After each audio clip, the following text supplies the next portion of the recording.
एक बार एक शिकारी शिकार करने के लिए जंगल में पहुंचा। उसने अपने तीर पर बहुत ही खतरनाक जहर लगाया और शिकार को निशाना बना करके उसने तीर को छोड़ा, लेकिन उसका तीर चूक गया और तीर एक पेड़ पर जा लगा। वह पेड़ बहुत ही हरा भरा और बहुत सारे तोते उस पेड़ पर रहते थे। जैसे ही वह जहरीला तीर उस पेड़ पर जाकर लगा, वह पेड़ धीरे धीरे सूखने लगा और उस पेड़ पर जो भी तोते रहते थे वह एक एक करके उस पेड़ को छोड़कर जाने लगे। उस बड़े से पेड़ के कोटे में एक बहुत ही बूढ़ा तोता रहता था जो बहुत ही धर्मात्मा और अच्छे मन का था। सभी तोते उस पेड़ को छोड़कर जाने लगे थे, लेकिन वह बूढ़ा तोता जाता था, दाना लेकर के आता और उसी कोटे में आकर के बैठ जाता था, परंतु उस पेड़ को छोड़ने को तैयार नहीं था।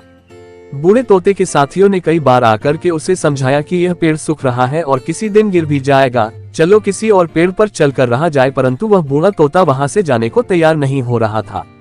अब ये बात देवराज इंद्र तक पहुंची। उन्हें बताया गया कि एक तोता है, वह जिस पेड़ पर रहता है उस पेड़ पर एक जहरीला तीर लगने के कारण सूखने, गिरने और खत्म होने के कगार पर आ पहुंचा है, और एक बूढ़ा तोता अभी भी वहीं पर रह रहा है। वह दाना लेकर आता है और वहीं पर रहता है, जबकि उस जंगल में बहुत सारे पेड़ है, लेकिन वह उसी पेड़ पर रह रहा है।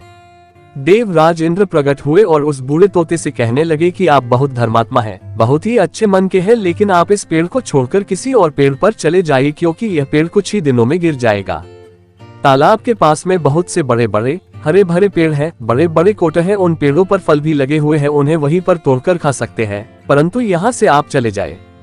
तोता बोला, माफ कीजिएगा, इस पेड़ ने मुझे जीवन दिया है, शिकारियों से मेरी रक्षा की है, हर मौसम में मेरे साथ रहा है, ये कोट मेरा घर है, यहाँ मैं पला बड़ा हूँ, इस पेड़ को मैं छोड़कर कैसे जा सकता हूँ? इस पर संकट आया है तो क्या मैं इसे छोड़कर चला जाऊं? मैं ऐसा कभी नहीं कर सकता। देवराज इंद्र तोते के इस बात से बहुत ही प्रसन्न हुए। उन्होंने तोते से कहा, मैं आपके इस बात से बहुत ही खुश हूँ, मांगो जो आपको मांगना हो। उस बूढ़े तोते ने कहा, मुझे बस इतना मांगना है कि जिस पेड़ ने मुझे जन्म दिया, जहाँ मैं रहा पला बड़ा, जिसे आप मेरा जन्मभूमि कह सकते हो, आप इसे फिर से वैसा ही हरा भरा कर दो जैसा ये था। देवराज इंद्र ने अमृत से उस पेड़ को सिंच दिया और पहले की तरह हरा भरा कर दिया। अब वापस से उस पेड़ पर आकर के बाकी तोते रहने लगे। वह बूढ़ा तोता कुछ समय तक और जिंदा रहा, फिर उसकी मृत्यु हो गई और वह स्वर्ग में चला गया।